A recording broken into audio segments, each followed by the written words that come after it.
L'automédication, une pratique courante chez plusieurs compatriotes qui consomment habituellement des médicaments sans l'avis d'un médecin, et cela pourrait présenter des dangers sur la santé de l'individu. D'autres détails avec Ornelia Lebomo, Daniel Moumene, Roméo Lembini.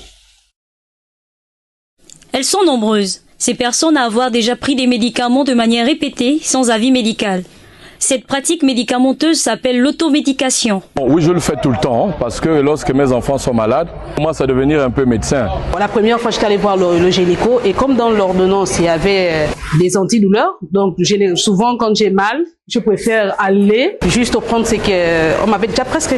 Les raisons d'une prise de médicaments inappropriés sont multiples. Vous avez 10 000 francs, vous voulez, votre enfant est malade, vous voyez déjà aller vous consulter et puis à la fin de l'ordonnance, vous serez dans l'incapacité de payer l'ordonnance. Alors vous vous rendez directement chez le pharmacien à côté pour demander un médicament en pensant que c'est cette maladie-là ou bien la solution de la maladie que vous pensez que l'enfant a. Le médicament est une substance qui permet de prévenir ou de traiter une maladie. Cependant, sa prescription est du ressort du médecin. La pratique de l'automédication expose à des dangers. Toute chose qui peut entraîner un désordre, qui peut être cérébral ou encore atteindre tout autre organe de l'organisme. Consommer des médicaments sans avis médical peut entraîner une insuffisance rénale, un problème de foie. Ces médicaments normalement sont administrés en fonction des doses et la seule personne qui maîtrise le type de posologie qu'il faut adapter au patient, c'est le médecin. Avant de prendre un médicament précédemment prescrit ou de se soigner, il est nécessaire de consulter un médecin car un même symptôme peut avoir des causes différentes. La Direction nationale de la santé maternelle et infantile a procédé ce matin à la remise des travaux de restitution relatifs à l'enquête rapide des soins obstétriciens et néonataux d'urgence de base qui vise à dresser un état des lieux détaillé de la disponibilité et la qualité de service au Gabon. On en parle avec Ingrid Bijou, Mombo Bibambou, Cédric Zeno.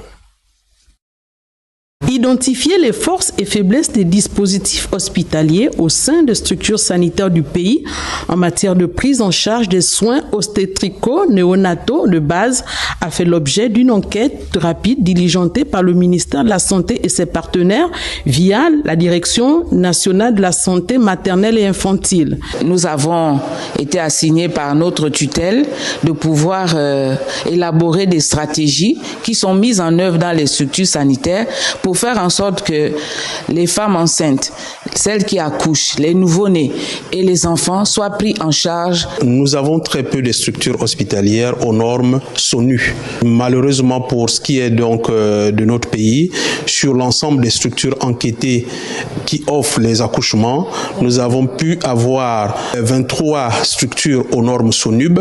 C'est parce que la santé mère-enfant fait partie des axes prioritaires du gouvernement que la tutelle attache du prix à la qualité des travaux. L'accessibilité aux services et aux produits de la santé et de la reproduction constitue encore l'une des faiblesses de notre système de santé. Le diagnostic fait au travers de l'enquête rapide sur nous va sans nul doute nous conduire à une meilleure prise en compte des problématiques liées aux soins obstétrico-néonataux d'urgence au niveau national. Il ressort que des 108 structures sanitaires visitées par les équipes d'enquêteurs sur le plan national, 2 hôpitaux seulement respectent les normes SONUB et SOMUC. Beaucoup d'efforts restent à faire si l'on veut lutter efficacement contre le taux de morbidité chez la mère et l'enfant.